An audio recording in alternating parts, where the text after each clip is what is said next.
So today I'm going to be giving you guys a speech about aggressive dogs.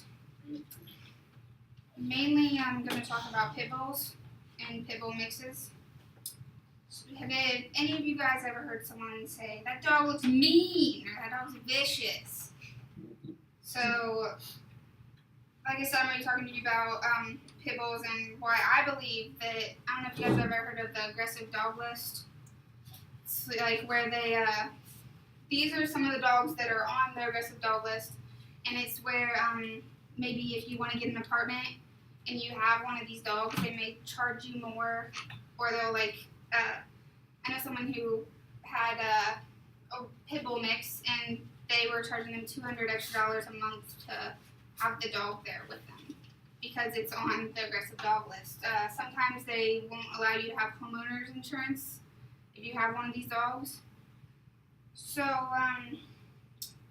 like I said, I have a puppy that's a pit bull mix, which is this one right here. Her name is Kobe.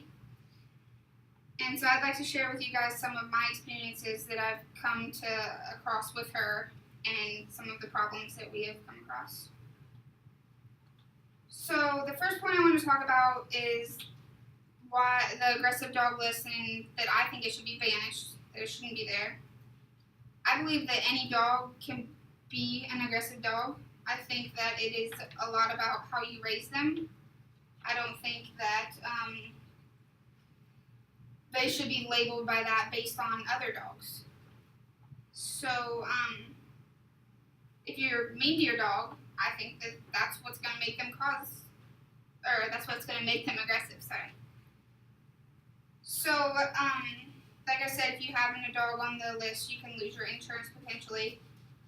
And just because your dog isn't on the list doesn't mean that,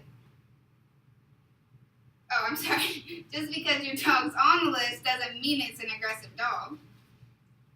So a story I found on CNN.com, Erin Sullivan, she states, I don't believe a pit bull as a breed is any more dangerous than, say, a black lab. I will judge each dog as an individual. And I believe this is the way it should be. I think that just like people, dogs should be judged according to, they should all be given a fair chance. I took the time to interview one of my fellow coworkers. I wanted to ask them what they thought about the aggressive dog list and if they thought that it should be kept.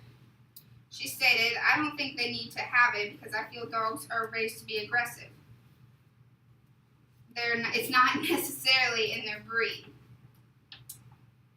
And a local news story states what normal other dogs can do, like go jump on someone or behave like a dog, a pit bull can do that same thing and be deemed dangerous. I don't believe that's fair for that dog. And that was dog trainer Beverly Kingsbury stated that. So the main thing is these dogs can't speak for themselves. If they could, we would know a lot more than anything else. So they need to be stood up for just like someone else. So how, you may ask, can we solve this problem? People who own pit bulls, Rottweilers, Dobermans, German Shepherds need to take the time and spend it with your pet. You need to realize that they're a part of your family and you should treat them with respect just as you would treat your child. If people do this, then there wouldn't be a need to make an aggressive dog list. If you don't want to take the time to care for a pet, let someone who will do it. Because not only are you hurting the dog, you're hurting every dog with that breed's name on it. So I believe it's time to prove a point. Yes, dogs like the ones I just stated have had a bad rep, but what about all the little tiny dogs that are just as mean? Just because those dogs are small and you can get them away from you quicker doesn't mean they can't do as much harm as a pit bull. Good job on being yourself. I was recently at the dog park with my pit mix of 1-year-old, and there was a little Yorkie dog there. My dog wanted to play, and when she approached the Yorkie bit her. And the Yorkie's owner was standing to the side just watching like there was nothing going on. He wasn't making an attempt to do anything. This dog looked kind of homely, I'll be honest, it just looked kind of like it was cooped up for a long time, not really socialized with a lot of dogs. To me, this was something that no one notices because they think it's such a little tiny dog, it won't hurt anyone.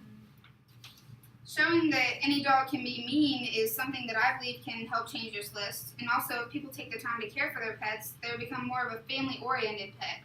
And then there wouldn't be a need for a list. So how will this benefit you? I know personally when I got my puppy, I was told to be careful with what kind of dog I called her because of insurance purposes. People should be able to get any dog they want and not have to worry about whether or not they'll lose their insurance. So say you have a little child who you promised a puppy. You arrive at the pet store, right away she knows which one she wants. It's a pit bull puppy, of course. You tell her she can't have that one because of insurance purposes, which she wouldn't understand that, but you tell her no. Her heart would be broken. So first she'd be so upset because you promised her, and now after she found the perfect dog she wanted to have, you have to tell her no because that dog's on a list that won't help you. So what can you do to help fix this? As I mentioned, I have a pit bull puppy who I took to OBN school. She was doing great and she won't hurt a soul. During this class, there was something called an AKC Good Canine test. Good Canine Citizen test with all different breeds of dogs. There's a yellow lab, there's Dalmatian, there's everything there. So after the test was done and Kobe had passed with flying colors, the head of the organization came over and told me that she was one of the most well-behaved puppies that she's ever had to go through there. And to me, that just made me even more wanting this to be gone. Just goes to show that it's all about whether you want to take the time and spend with her.